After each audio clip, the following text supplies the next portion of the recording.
अस्सलाम वालेकुम एवरीवन, कैसे हैं आप लोग। आज मैं आपके लिए लेके आई हूँ लिंग्विस्टिक्स से रिलेटेड एक इम्पॉर्टेंट टॉपिक और ये शॉर्ट सी वीडियो होगी।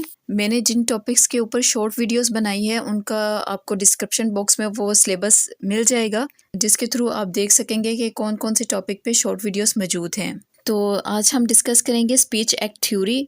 इसका इंट्रोडक्शन देखें तो ये स्पीच एक्ट थ्योरी जो सी है वो इंट्रोड्यूस करवाएगी 1960s के अंदर। दो इम्पोर्टेंट वर्क इस स्पीच एक्ट थ्योरी से रिलेटेड हैं। एक तो है जॉन ऑस्टिन ने 1962 के अंदर बताया how to do things with words, और जो दूसरा है वो सीरियल 1969 के अंदर उसने स्पीच एक्ट के ज़रिए से हमें इंट्रोड्यूस करवाया। अच्छा, स्पीच एक्ट थ्योरी होता क्या है? These are the actions perform by saying something. जब हम अपने जुमलों के ज़रिए से, अपने वर्ड्स के ज़रिए से कोई काम परफॉर्म करवा पाते हैं, उसको स्पीच एक्ट थ्योरी कहा जाता है। अच्छा, स्पीच एक्ट थ्योरी के अंदर हमारे जो 3 स्टेप्स आते हैं वो है, फर्स्ट है लोकेशनरी, सेकंड है इलोकेशनरी और थर्ड है पर लोकेशनरी। लोकेशनरी के अंदर हम देखें literal meaning of the words होता है। इलोकेशनरी क्या होता है कि इंटेंडिंग मीनिंग होता है कि हमारी जो अटेंशन है, इंटेंडेड मीनिंग मीन्स के जो हमारी अटेंशन है, हमारा जो मकसद है उसको कहा जाता है।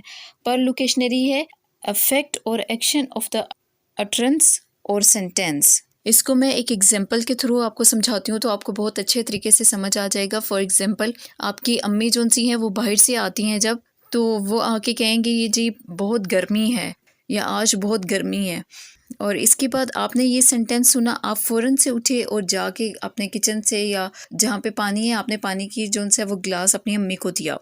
कहने की बात ये है कि गर्मी है, ये आपको भी पता है। आपकी अम्मी का मकसद ये नहीं है कि आपको वो ये बताएं कि बाहर गर्मी है, उनका मकसद ये है कि उन्हें बाहर से वो आई हैं, उन्हें प्यास लगी है, गर्मी की शिद्दत ज़्यादा है, तो वो आपसे पानी चाह रही हैं। तो इनडायरेक्टली उन्होंने आपसे आपको ये मैसेज कन्वे किया है कि उन्हें गर्मी लगी हुई है तो उन्हें पानी चाहिए। और जब उन्होंने ये सेंटेंस बोला कि आज बहुत गर्मी है, तो आप इस सेंटेंस से फ़ौरन से आपने ये ऑब्ज़र्व कर लिया कि अम्मी को गर्मी लगी हुई है और वो पानी पीना चाह रही हैं, वो मुझे इनडायरेक्टली वो मुझे पानी के लिए कह रही हैं। तो आप फ़ौरन से उठे और जाके आपने पानी दिया। अब जो सेंटेंस उन्होंने बोला कि बाहर बहुत गर्मी है, तो ये हमारा लोकेशनरी एक्ट, जो हमारा literal meaning of the sentence है, यानी कि इनलोकेशनरी यानी इंटेंडेड मीनिंग उनका क्या था कि वो रिक्वेस्ट कर रही थी आपसे या ऑर्डर दे रही थी आपको कि पानी उन्हें चाहिए, ठीक है। और पर लोकेशनरी का क्या है कि जो अफेक्ट आप पे पड़ा, यानी कि आपने वो उस सेंटेंस को सुना और फिर आप जब गए आपने वो एक्शन परफॉर्म किया, पानी लेके आए अपनी अम्मी के लिए, प्रॉपर आपने एक एक्शन परफॉर्म कर दिया। तो उससे यानी उस सेंटेंस से जो आप पे इफेक्ट पड़ा और उसके नतीजे में यानी वर्ड्स के थ्रू जो एक्शन परफॉर्म हुआ उसे स्पीच एक्ट थ्योरी कहा जाता है।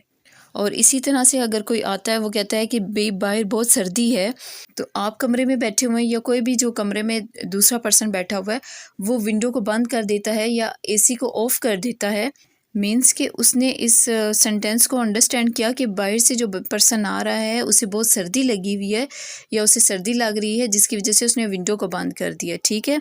तो हमारा जो लोकेशनरी एक्ट है वो है कि सेंटेंस को बोलना कि बाहर बहुत सर्दी है या अंदर बहुत सर्दी है। तो इलोकेशनरी एक्ट क्या है कि उसको अंडरस्टैंड करना, उसकी अटेंशन क्या थी कि भाई वो इनडायरेक्टली हमें कह रहा था कि आपने विंडो बंद कर दें या एसी को ऑफ कर दें। और पर लोकेशनरी जो एक्ट था वो ये था, थर्ड पर्सन जो भी है उसने जाके वो दरवाज़ा बंद कर दिया, डोर बंद कर दी या एसी को ऑफ कर दिया, ठीक है। जिसका मतलब ये हुआ कि वर्ड्स के थ्रू जो भी एक्शन परफॉर्म किए जाते हैं उन्हें स्पीच एक्ट थ्योरी कहा जाता है। उम्मीद है कि आप इसको अंडरस्टैंड कर चुके होंगे। इसके बारे में एक लॉन्ग वीडियो भी मैं बनाऊंगी इंशाल्लाह ताला, जल्द ही वो आएगी मेरे चैनल के ऊपर, जिसमें आप इस टॉपिक को मज़ीद क्लियर कर पाएंगे। तो मिलते हैं नेक्स्ट वीडियो में, तब तक अपना बहुत सा ख्याल रखिएगा।